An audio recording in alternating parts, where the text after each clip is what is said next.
Howdy crew, today I'm going over the after action report of the Garden Grove project. Let's get to it. Howdy crew, I'm William Morris, President and CEO of the Welding Cowboy Corporation, certified licensed welder and owner-operator of a welding rig based out of Los Angeles, California.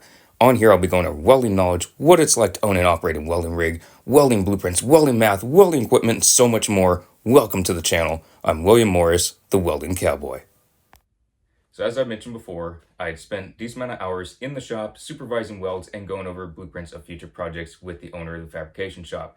I did not supervise much of the fabrication because I wasn't needed for that, but being the certified licensed welder on this project, I did have to be there making sure that the welds were being done according to D1.1 standards.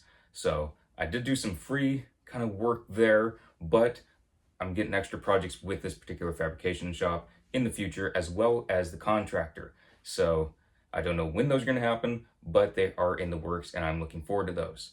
Now, I was called out much later in the day than what I was expecting for the Garden Grove project for actually in the field work. And I was expecting to be out there around 5 in the morning and I was out there much later in the day. So reason being, there's supposed to be 5 or 6 people on the crew other than myself. I get called, ready to go out there. All right, much later in the day, but that's perfectly fine by me. It's money. So I get out there, there's only one other person that's there. It's the owner of the fabrication shop. The rest of the crew did not show up. So it was just very interesting on a project. You're supposed to have a decent amount of guys, small crew. I mean, it's 5 or 6 guys, so very small crew, but then it's only 2 folks, which I've done that before on multiple projects, even in the Ironworkers Union, Local 433.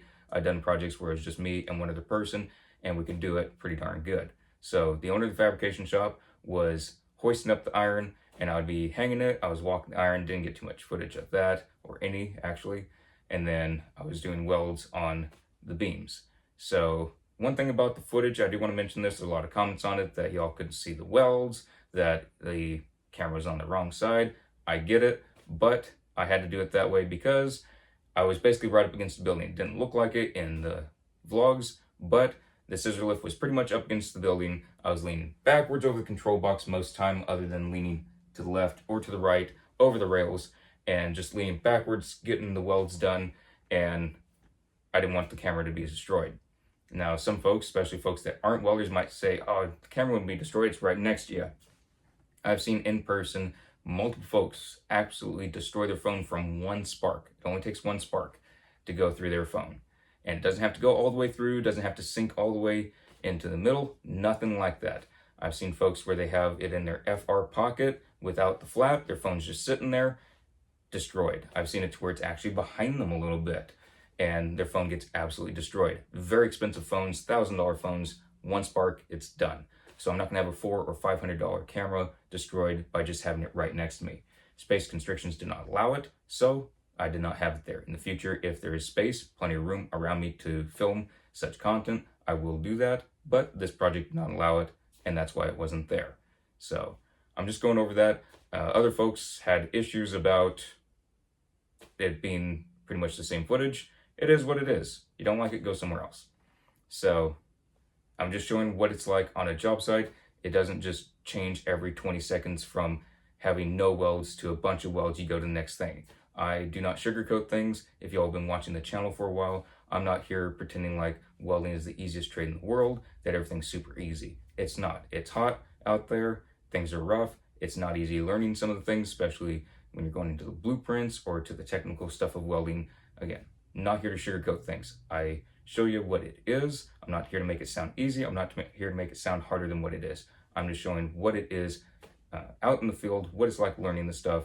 So that's what I was showing on the vlogs. You get to see what it's like welding, how long some of the welds take. Obviously it's cut down because I'm not gonna film just all day on it. I don't have the memory cards for that or the battery space for it. So y'all get to see what it is like though. You get to see how long the welds take and just the chipping, the brushing, waiting for some of it to cool down, then going to the next weld.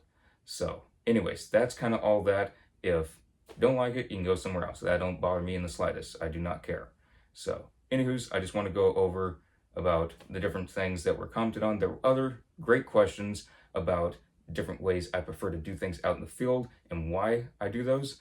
So I'm going to go over those in separate vlogs because there's some great questions. I did answer them in the comments, but I would also like to answer those in separate vlogs because I believe other folks would benefit from the answers, also from the ideas of using things that maybe I don't prefer, but maybe they would prefer to do it.